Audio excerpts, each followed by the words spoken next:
अस्सलाम वालेकुम, मैं हूं शाहजेब खानजादा। कल सेनेट के चेयरमैन और डेप्यूटी चेयरमैन का इंतखाब होगा। इलेक्शन से एक दिन पहले नून लीग ने इल्जाम लगाया है कि उसके सेनेटर्स को मजबूर किया जा रहा है कि वो हुकूमती उम्मीदवार को वोट दें। नून लीग ने न सिर्फ इल्जाम लगाया बल्कि एक ऐसे सेनेटर को भी सामने लेकर आई जिन्होंने फोन कॉल्स के जरिए दबाव डाले जाने की तस्दीक की। आज पहले नून लीग की नायब सदर मरियम नवाज ने एक ट्वीट में लिखा कि हमारे सेनेटर्स को फोन करके कहा जा रहा है कि पीडीएम के उम्मीदवार को वोट ना दें। उनमें से कुछ ने शवाहिद रिकॉर्ड कर लिए हैं। और फिर इसी बयान के तसलसल में आज नून लीगी रहनुमाओं ने न्यूज कॉन्फ्रेंस की, जिसमें लीगी सेनेटर हाफिज अब्दुल करीम ने बताया कि उन्हें कॉल करके कहा गया कि हुकूमती उम्मीदवार को वोट दें। मुझे दो जिम्मेदारान की कॉलें आई। उन्होंने मुझे कहा कि आप जो सरकारी उम्मीदवार है उसको सपोर्ट करें और गिलानी साहब को सपोर्ट ना करें। पहली कॉल आई 6 मार्च को 4:05 पे आई का व्हाट्सएप कॉल थी, अटेंड नहीं कर सका। फिर 7 को आई 2:58 पे और 9 को आई। आखिरी जब कॉल आई तो मेरी बात हुई। उन्होंने मुझे यही कहा कि आपसे हम रिक्वेस्ट करते हैं, आप मेहरबानी करके हमारे उम्मीदवार को सपोर्ट करें। हमने बारहा कहा कि हम DGISPR की बात पर यकीन करना चाहते हैं, लेकिन आज हम मजबूर हुए कि ये प्रेस कॉन्फ्रेंस करें, क्योंकि जो कुछ हो रहा है इलेक्शन में उसकी बहुत सी शहादतें हमारे पास आई हैं। हमारे मेंबरान ने बताया है कि हमें टेलीफोन आए हैं, हमें वोट बदलने को कहा गया है। फोन कॉल्स के जरिए मुंतखब नुमाइंदों पर दबाव डालने की बात पहले भी की जाती रही है। इस हवाले से 1 महीने पहले DGISPR से सवाल भी हुआ तो उन्होंने कहा, और क्या कहा देखिए। बगैर किसी एविडेंस के, बगैर किसी तहकीक के इस बारे में कमेंट करना, इस बारे में बात करना मेरा नहीं ख्याल कि किसी को भी सूट करता है। इस किस्म की कयास आराइयों को बंद होना चाहिए। जो भी इस बारे में कोई कमेंट कर रहे हैं, अगर उनके पास कोई एविडेंस है, कोई सबूत है, कोई तहकीक के मुताबिक उन्होंने कोई चीज़ सामने ला सकते हैं तो ले आए, दिखा दें कि कौन किसको कॉल कर रहा है, कौन किससे बात कर रहा है। There is no such thing happening. लेकिन दूसरी जानिब मरीम नवाज के बयान पर पीडीएम के उम्मीदवार यूसुफ रजा गिलानी से सवाल हुआ तो उन्होंने लाइल्मी का इजहार किया और एक बार फिर कहा कि एस्टैब्लिशमेंट न्यूट्रल है। इलेक्शन में क्या सर आप क्या न्यूट्रल दिखाई दे रहे हैं? आज तक तो न्यूट्रल नजर आ रही है। तो आप उम्मीद करते हैं कि कल जब पोल होगा जुम्मे के बाद तो उस वक्त तक भी वो न्यूट्रल रहेंगे? उनको बिल्कुल न्यूट्रल रहना चाहिए और न्यूट्रल रहेंगे। गिलानी साहब, मरियम साहबा ने कहा है कि उनके अरकान को काले आना शुरू हो चुकी हैं। आपके नॉलेज में भी ऐसा कुछ है? अभी नहीं है, तो इसलिए तो मैं कह रहा हूँ न्यूट्रल है और कल मैं जीतूंगा। आज ही के दिन नून लीग ने इल्ज़ाम लगाया। आज ही के दिन गिलानी साहब ये कह रहे हैं, नून लीग के इल्ज़ामात पर रद्दअमल देते हुए वफाकी वज़ीर इत्तला शिबली फराज ने कहा कि हुकूमत के पास भी शवाहिद हैं कि अपोजिशन वोट खरीद रही है। उन्होंने कहा कि जब कौमी असम्बली में उन्हें ज़्यादा वोट मिले तो उस वक्त क्यों ये बातें नहीं की। देखिए, ये इनका अपना किया धरा है और ये जो आज जो ये प्रेस कॉन्फ्रेंस जो कर रहे हैं, ये बुनियादी तौर पे शिकस्त मान ली है उन्होंने कल के इलेक्शन के। ये अभी भी कोशिशें कर रहे हैं लोगों को खरीदने के। मैं आपको बता सकता हूं कि कितने लोगों को फोन आए हैं, हमारे लोगों को फोन आए हैं, ये लोग जमीर खरीदने वाले। ये आज दूसरी टेलीफोन कॉल्स की बात कर रहे हैं, तो उसकी तो पूरी रिकॉर्डिंग्स हमारे पास मौजूद है। इसके अलावा एक और दिलचस्प बात सामने आई है। हुकूमती इत्तेहाद ने सेनेटर मिर्जा मोहम्मद आफरीदी को डिप्टी चेयरमैन सेनेट नामजद किया है, जिनके बारे में नून लीग का दावा है कि वो नून लीग की पार्लिमानी पार्टी का हिस्सा हैं। प्रोग्राम कैपिटल टॉक में बात करते हुए नून लीग के सीनियर रहनुमा राना सनाउल्लाह ने दावा किया कि हमारे पास जो दस्तावेजात मौजूद हैं उनकी बुनियाद पर मिर्जा आफरीदी की नामजदगी भी चैलेंज हो सकती है और सेनेट की रुकनीत भी खत्म हो सकती है। मिर्ज़ा मोहम्मद अफरीदी साहब PMLN का हिस्सा हैं, पार्लिमानी पार्टी में है, वो उसके डिसिप्लिन में है। अगर ये डिसिप्लिन से बाहर जाएंगे तो ये बिल्कुल इनके ख़िलाफ़ रेफरेंस होगा और रेफरेंस की बुनियाद के ऊपर जो है ये जो है वो मुस्तरद हो सकता है इनका कैंडिडेचर भी, और ये ख़ुद भी डी-सीट हो सकते हैं, नाअहल हो सकते हैं। और दूसरी बात यह है कि ये जो डिक्लेरेशन जो मेरे सवाल के जवाब में जो है वो इलेक्शन कमीशन ने जवाब दिया था, वो बाकायदा कौमी असम्बली के सेक्रेटेरिएट में मौजूद है, सेनेट के सेक्रेटेरिएट में मौजूद है। सुबह ही जो है वो जो प्रिजाइडिंग ऑफिसर अगर वो रिकॉर्ड निकलवाएंगे तो मिर्ज़ा मोहम्मद अफरीदी साहब जो हैं ये तो PMLN की पार्लिमानी पार्टी का हिस्सा है। ठीक है, ये किस तरह से पार्लिमानी पार्टी के फैसले के अगेंस्ट जो है ये इलेक्शन लड़ सकते हैं? मिर्ज़ा मोहम्मद आफरीदी से इस बारे में समा टीवी के प्रोग्राम में सवाल हुआ तो उनका कहना था कि उन्हें इस बारे में कुछ इल्म नहीं है। डॉक्यूमेंट्स बहरहाल मौजूद हैं कि 2018 में आज़ाद हैसियत में मुंतखब होकर नून लीग ज्वाइन की, फिर दिसंबर 2018 का इलेक्शन कमीशन का रिप्लाई भी राना सनाउल्लाह साहब जिसका जिक्र कर रहे हैं मौजूद है। अगस्त 2018 की खबर भी मौजूद है कि उन्होंने तहरीक इंसाफ बाद में ज्वाइन की।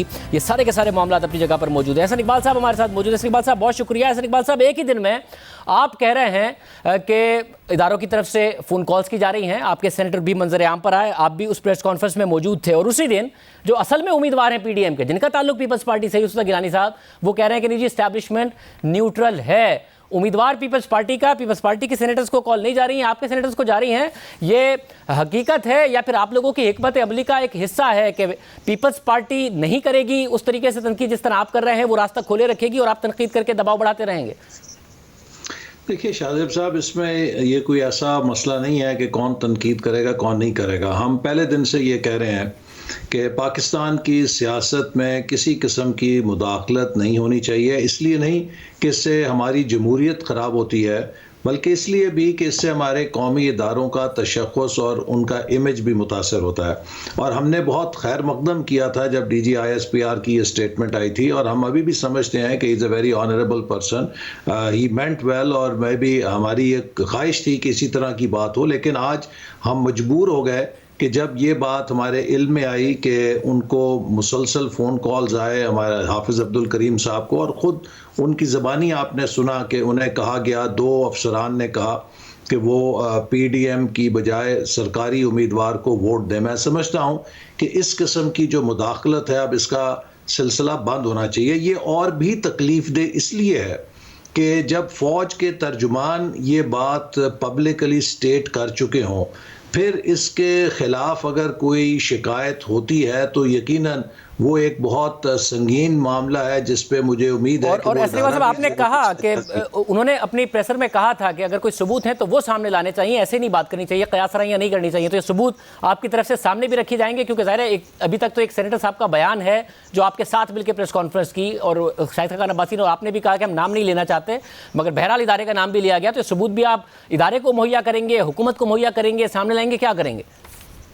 देखिए, अगर इस बारे में कोई इस्तफसार करेगा तो यकीनन उनके साथ शेयर करेंगे, और मैं समझता हूं कि मैं दोबारा इस बात को दोहराऊंगा। मैंने उस प्रेस कॉन्फ्रेंस में कहा है कि हमें अब ये सिलसिला बंद करना चाहिए। ये मुल्क कितना और इसका मुतहम्मल हो सकता है? देखिए, 70 साल से हम इसको इसी डगर पे चला रहे हैं, और आज आप मुल्क का हाल देख लीजिए, हम कहाँ पहुंचे हैं। बांग्लादेश आगे निकल गया, इंडिया आगे निकल गया, श्रीलंका आगे निकल गया। हद ये कि अफगानिस्तान की करेंसी भी हमसे मजबूत हो गई है। और ऐसे इकबाल साहब, इस सूरत हाल में आप, अब जाहिर जो हफीज शेख साहब का इलेक्शन हुआ है उसके बाद कुछ भी प्रेडिक्शन करना बड़ा मुश्किल हो गया, इसलिए फेस रीडिंग करके अंदाजा लगाने की कोशिश करें। गिलानी साहब को देखें तो लगता है कि उनकी पोजीशन मजबूत है, आप लोगों को देखें तो लगता है कि गिलानी साहब की पोजीशन बहुत ज़्यादा कमज़ोर है, हुकूमत भी बड़ी कॉन्फिडेंट नजर आ रही है। आपको लग रहा है आप लोग कल हारने जा रहे हैं?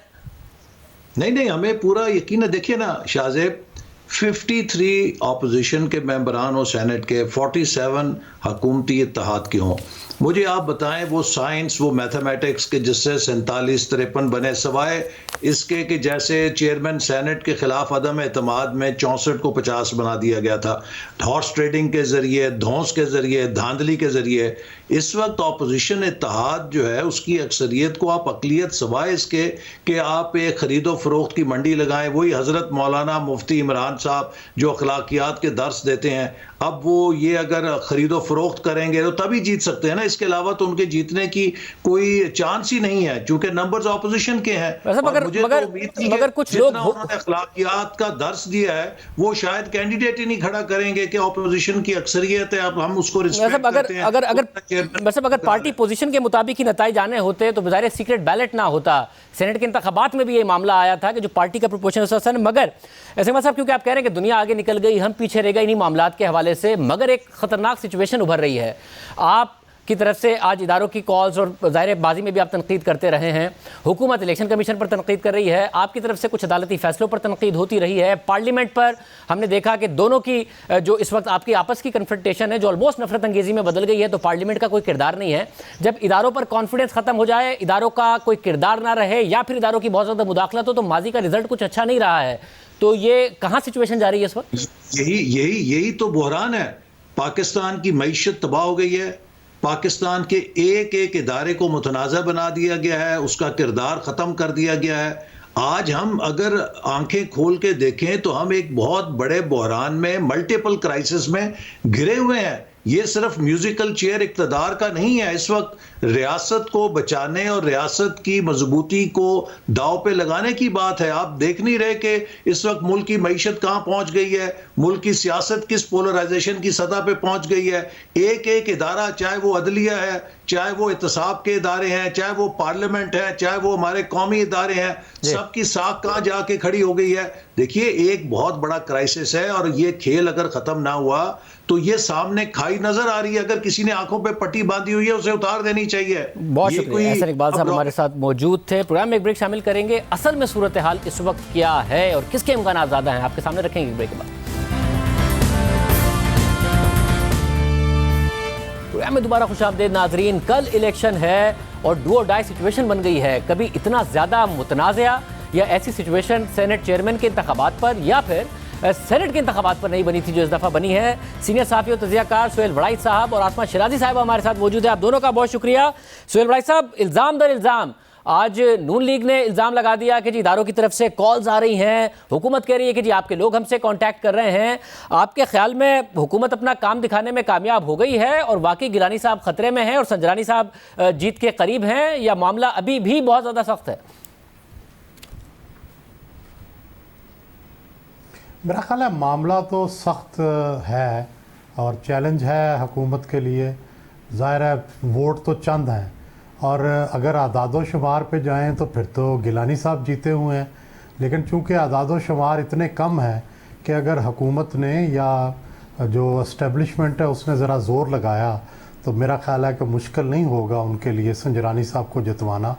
और शायद हमारे यहाँ जहनीत ये है कि हर सीट पर हमारा ही बंदा हो तभी हम महफूज समझे जाते हैं। तो उसी जहनीत के एतबार से सादिक संजरानी साहब की जो सीट है सेनेट चेयरमैन की, ये हुकूमत खोना नहीं चाहेगी, क्योंकि अगर यूसुफ रज़ा गिलानी यहाँ आ गए तो लेजिस्लेशन से ज़्यादा कहीं मेरा ख्याल है कि सिम्बॉलिकली ये लगेगा कि हुकूमत कमज़ोर हो गई है और हुकूमत वीक हो गई है। आसमा, किस हद तक हुकूमत काम दिखाने में कामयाब हुई है आपके ख्याल में? हुकूमत क्या है, मैनेज कर गई ये चीज़ें? क्योंकि बड़े कॉन्फिडेंट इस वक्त हुकूमती रहनुमा नजर आ रहे हैं। शाहजेब, बहुत बहुत शुक्रिया। बिल्कुल उनके कॉन्फिडेंस की वजह ये है कि वो ये समझते हैं कि ये जो कैंडिडेट हैं ये रियासत के नुमाइंदे हैं, लिहाजा रियासत उनके कामयाबी के लिए खुद जद्दोजहद करेगी।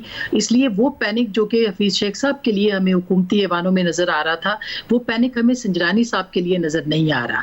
और अभी भी थोड़ी देर पहले भी जो बात हो रही है और आदादो शुमार दिए जा रहे हैं उसमें भी तकरीबन 2 के बारे में उधर से भी क्लेम किया जा रहा है, इधर से भी क्लेम किया जा रहा है। जमात इस्लामी ने तो अब एब्सटेन करने की बात कर दी है, लेकिन उसके साथ साथ जो आज़ाद अराकीन है उसमें अगर हुकूमत के सारे डाल भी दिए जाएं, हुकूमत को भी दे दिए जाएं, तकरीबन 4 के करीब जो बनते हैं, तो मेरा ख्याल है उसके बावजूद जो मामलात हैं वो बहुत ही गंभीर हो सकते हैं। 50-50 पे गए तो जाहिर है कि हुकूमत के लिए एक सुबकी की बात भी होगी, लेकिन उसके साथ साथ ये इलेक्शन भी फंस जाएगा। तो अभी तक जो 2-2 की बात हो रही है और ANP के ऊपर भी बात की जा रही है कि उनके इर्द गिर्द भी सारे नंबर्स घूम रहे हैं। ANP ने हमारी इत्तलात के मुताबिक जरदारी साहब को ये एश्योरेंस दी है कि उनके वोट्स जो हैं वो PDM को ही जाएंगे।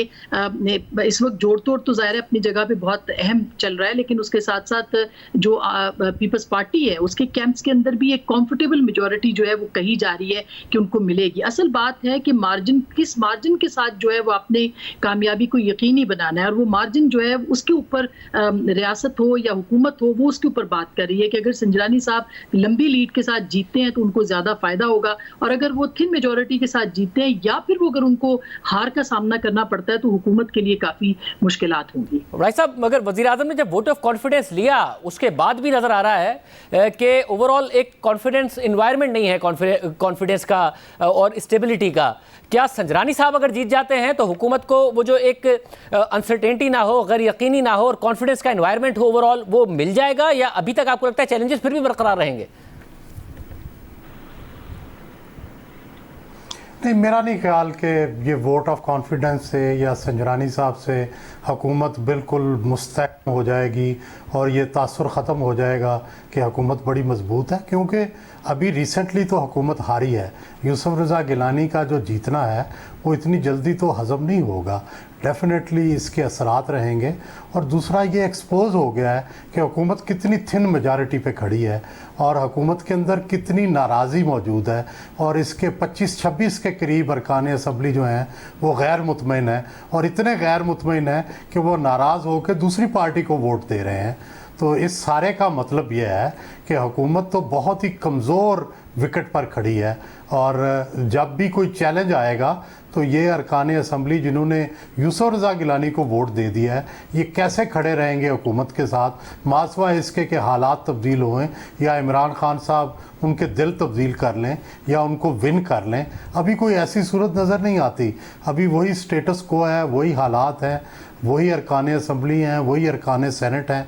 तो मुझे ये लगता है कि ये सूरत हाल तादेर बरकरार रहेगी उस वक़्त तक कि जब तक कि हुकूमत कोई अपनी परफॉर्मेंस में बेहतरी नहीं करती जिससे ओवरऑल आवाम भी सेटिस्फाइड हो और फिर अरकान असम्बली भी सेटिस्फाइड। वैसे मुझे एक ब्रेक शामिल करना है क्योंकि जो इल्ज़ामात लगाए गए हैं आज नून लीग की तरफ से भी, उसके बाद भी कुछ सवालात पैदा हो रहे हैं और एक अहम सवाल पैदा हो रहा है, वो रखेंगे हम पैनलिस्ट के सामने एक ब्रेक के बाद।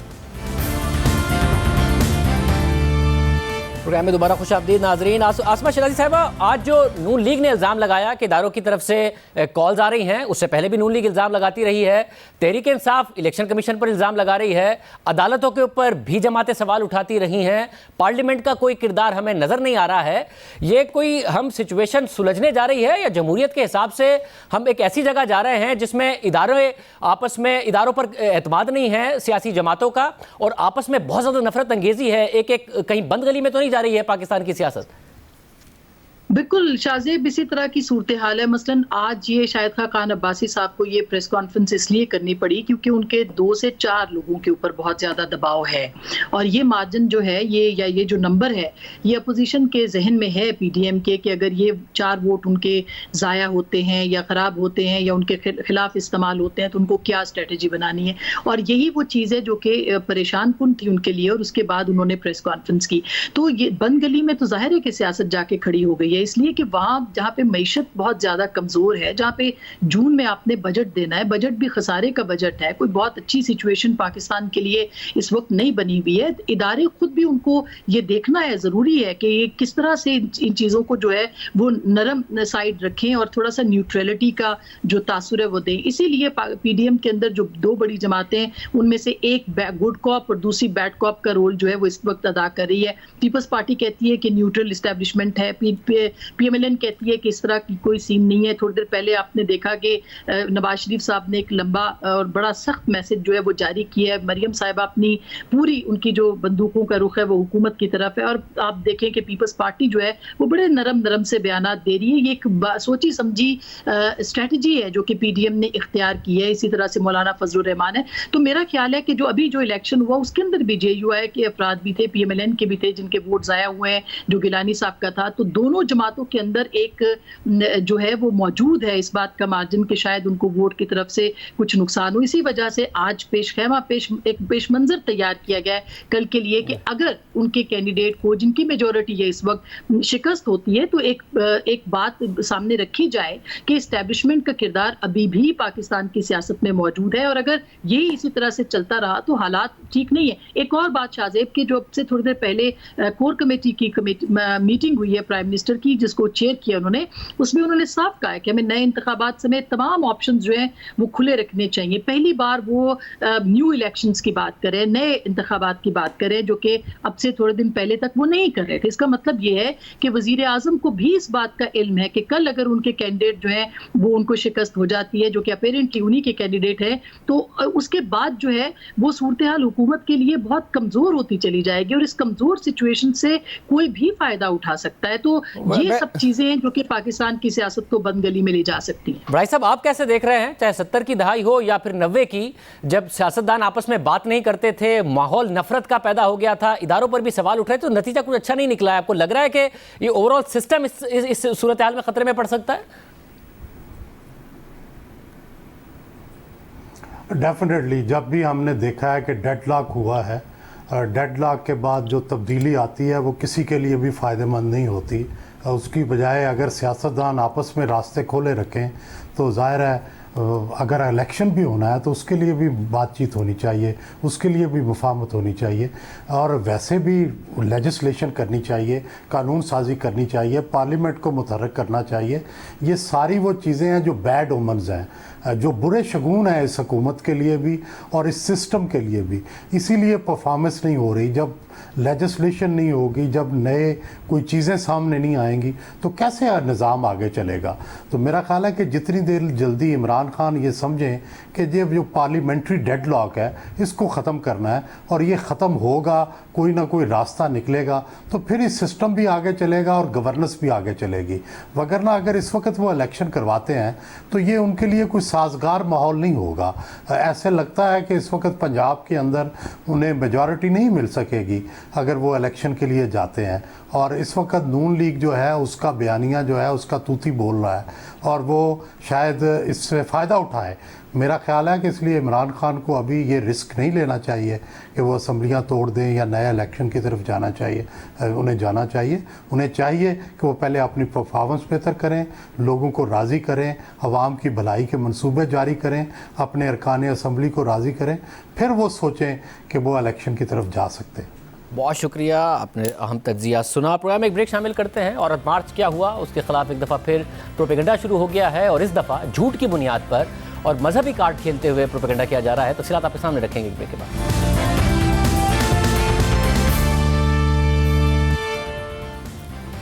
औरत मार्च को ख़त्म हुए 3 दिन हो गए हैं, मगर मार्च के बाद मुल्क में ख़वातीन के हुकूक और अक़लियतों पर होने वाले जुल्म पर बात होने के बजाय औरत मार्च के खिलाफ झूठा प्रोपेगेंडा हो रहा है। और औरत मार्च के खिलाफ प्रोपेगेंडा कोई नई बात नहीं है।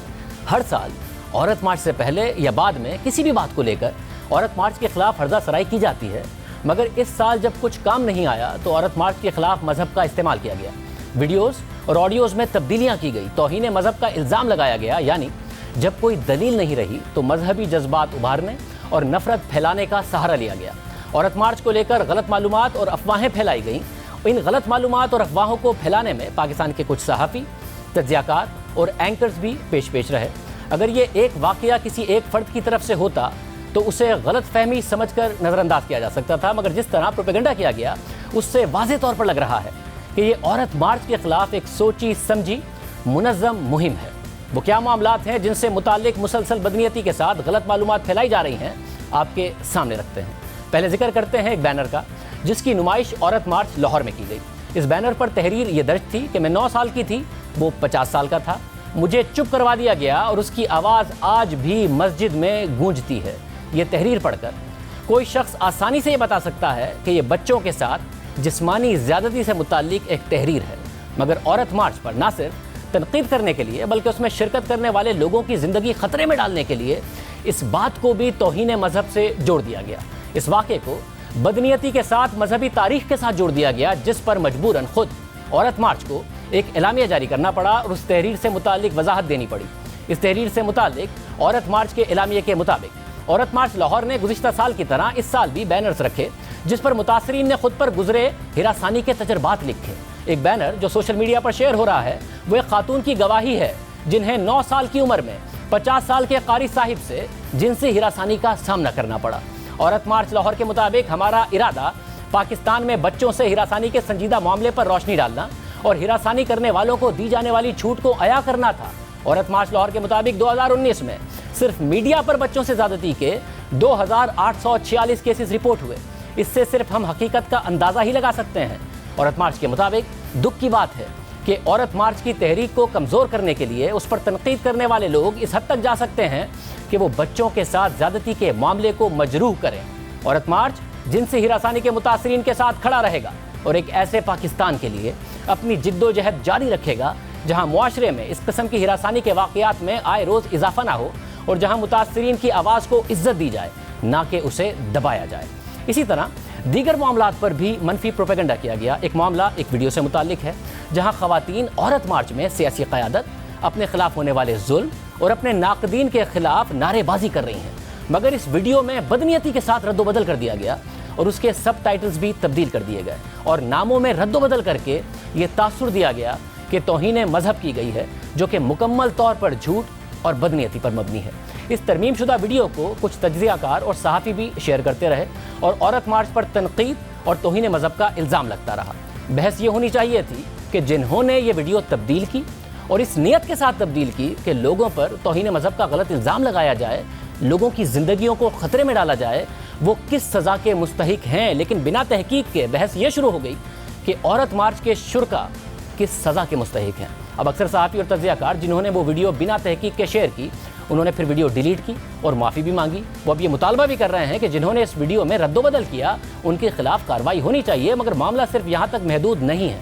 तौहीन रिसालत के इल्ज़ाम को इस कदर इस्तेमाल किया गया कि वुमेन डेमोक्रेटिक फ्रंट के झंडे को फ्रांस के झंडे से जोड़ दिया गया और टीवी पर बैठकर एक तज़ियाकार ने इल्ज़ाम लगा दिया कि यह झंडा फ्रांस का है और फ्रांस ने खाके बनाकर तौहीन रिसालत की, इसलिए यह झंडा लहराना भी बराह रास्त तौहीन रिसालत है। इसलिए औरत मार्च के ऑर्गेनाइजर्स पर तौहीन रिसालत का मुकदमा दर्ज करना चाहिए। टीवी पर बैठकर ये इल्ज़ाम लगा दिया गया, जबकि हकीकत में वो झंडा वुमेन डेमोक्रेटिक फ्रंट का है। और इस हवाले से खुद वुमेन डेमोक्रेटिक फ्रंट ने ट्वीट करते हुए अपने और फ्रांस के झंडे में फ़र्क बताया। वुमेन डेमोक्रेटिक फ्रंट की ट्वीट के मुताबिक WDF पाकिस्तान में ग्रास रूट फेमिनिज्म की तर्जुमानी करता है और उसका फ्रांस के झंडे से कोई लेना देना नहीं है। वुमेन डेमोक्रेटिक फ्रंट साम्राज्यत की हर किस्म के खिलाफ है और ये इल्ज़ाम कि हम एक साबिक नो आबादियाती मुल्क का झंडा लहराएं एक मज़े का खेज बात है। वुमेन डेमोक्रेटिक फ्रंट ने अपने और फ्रांस के झंडे की तस्वीर भी शेयर की और शेयर करते हुए दोनों का फ़र्क भी बताया और मौक़िफ़ अख्तियार किया कि हमारे झंडे में 3 रंग हैं, जैसा कि आप स्क्रीन पर भी देख सकते हैं। पहला रंग लाल है, दूसरा सफ़ेद है और तीसरा जामनी है, जबकि फ्रांस के झंडे में पहला रंग नीला, दूसरा सफ़ेद और तीसरा लाल है। यानी जो चीज़ें बग़ैर वजाहत के वाज़े हैं उसकी भी वजाहत करनी पड़ रही है, क्योंकि अब बात दलील से नहीं की जा रही, इल्ज़ाम तराशी से की जा रही है। और अब ये इल्ज़ाम तराशी भी हया और बेहयाई की अपनी खुद साख्ता तारीफ़ तक महदूद नहीं रही, बल्कि मज़हब का नाम इस्तेमाल किया जा रहा है। वो भी एक ऐसे माशरे में किया जा रहा है जहाँ तौहीन मज़हब के गलत इल्ज़ामात पर कई लोग मारे गए, कई सालों से जेल में हैं और कई मुल्क बदर हो चुके हैं। और क्योंकि मज़हब का सहारा लेकर झूठे तौहीन के इल्ज़ामात लगाए जा रहे हैं, तो देखिए पाकिस्तान में उलमा तौहीन रिसालत के गलत इल्ज़ामात पर क्या कहते हैं। उसूली बात है वो ये है कि जो इल्ज़ाम किसी ने अगर लगाया है किसी भी कानून के तहत किसी भी जुर्म का इल्ज़ाम लगाया, और ख़ासतौर पर नबी करीम सल्लल्लाहु अलैहि वसल्लम की तौहीन का अगर किसी ने इल्ज़ाम लगाया किसी पर, तो उसके ज़िम्मे सबूत करने पर फराहम करना है। इसमें कोई शक नहीं, इसमें कोई दो राय नहीं होती। ज़ाती एजेंडे को पूरा करने के लिए किसी के शख्स को नबी करीम सल्लल्लाहु अलैहि वसल्लम की तौहीन का मुर्तकिब नहीं करार दिया जा सकता है। और अगर कोई ऐसा करता है तो कानून में भी और शरीयत में भी उसके लिए सजा मुकर्रर है। कुरान करीम में इस वाले से या अहादीस मुबारका में इस वाले से बिल्कुल वाज़ेह अहकाम मौजूद है कि कोई शख्स अगर इस्लाम की, दीन की, रसूल पाक की तौहीन का इर्तिकाब करता है तो उसकी सजा कितनी भयानक होनी चाहिए।